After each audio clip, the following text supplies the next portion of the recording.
scatter thee among all people, from one end of the earth even unto the other. He shall scatter Israel from one end of the earth even unto the other. Read. And there thou shalt serve other gods, which neither thou nor thy fathers have known, even wood and stone. Even what? Even wood and stone. Even wood and stone. That's a curse put on the children of Israel. Okay? Now we know that the wood primarily represents the cross, which is Christianity. And the stone primarily represents the Kaaba stone you find in Islam today. Two of the biggest religions fighting for power in the earth today.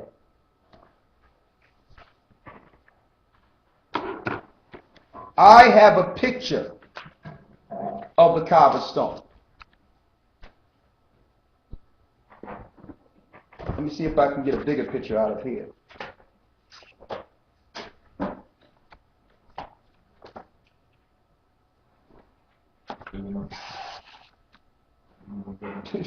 That's pretty big, right?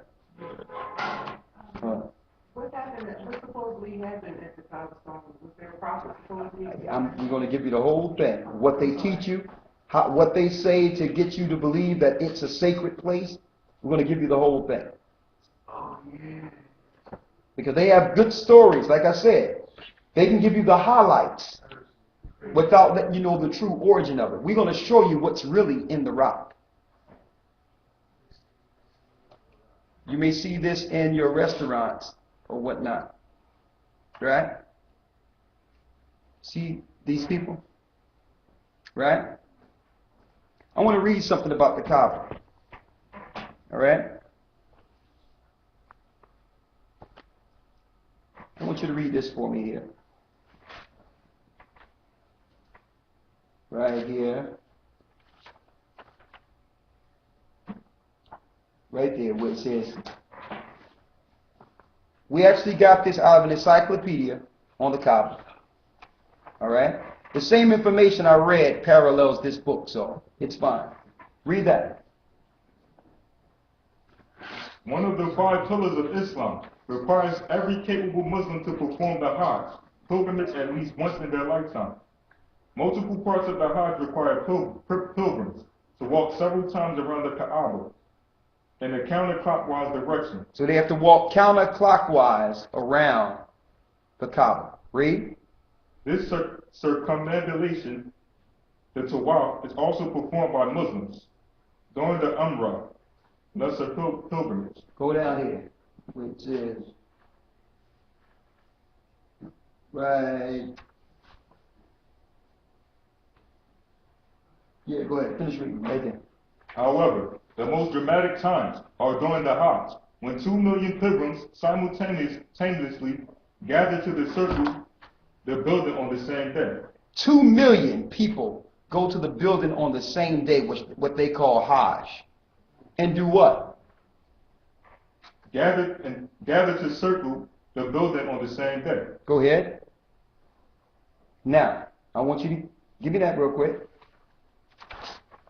2 million people make Hajj, right?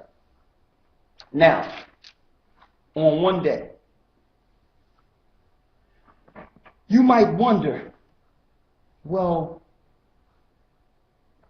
where did this black stone come from? They tell you that, no, I don't want to misquote it. I'm going to read what they say the Kaaba is and what it do. Okay.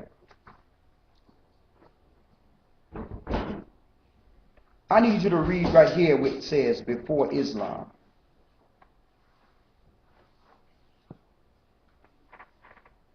You ready? Mm-hmm. Okay.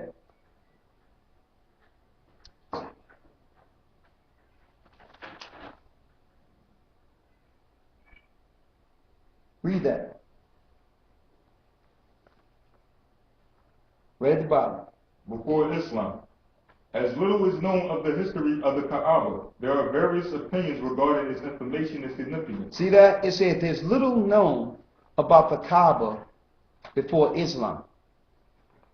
They're lying. Any Muslim you run in today will give you a Kaaba story from the beginning. Abraham it was a house built there for Abraham. But let's see. They'll tell you that in a moment. But let's see.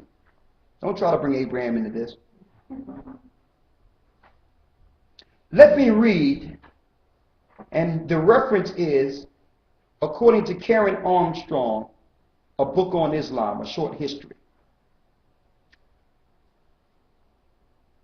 The Kaaba was dedicated to Habal, an Abadian deity, and contained 360 idols. The original Kaaba had 360 idols in it before Muhammad brought forth Islam, which represented the days of the year, or were effigies of the Arabian pantheon. Once a year, tribes from all around the Arabian Peninsula, be they Christian or pagan, it doesn't matter if they was Christian or pagan, would converge on Mecca to perform the Hajj.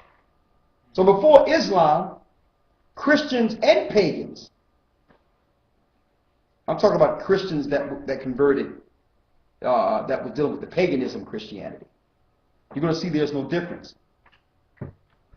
Now check this out.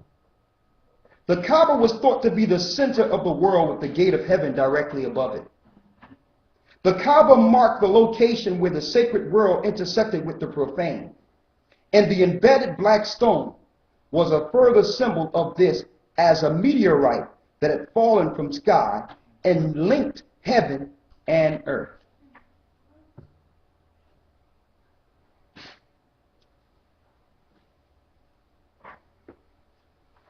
Now, before it was called Islam, in the middle, in that area, in that region, it was called Persian mythology before Muhammad was born.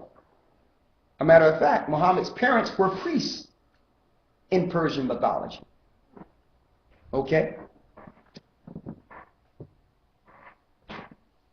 The rock.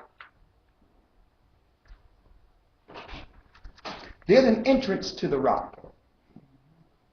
And there's gods in the rock that they say.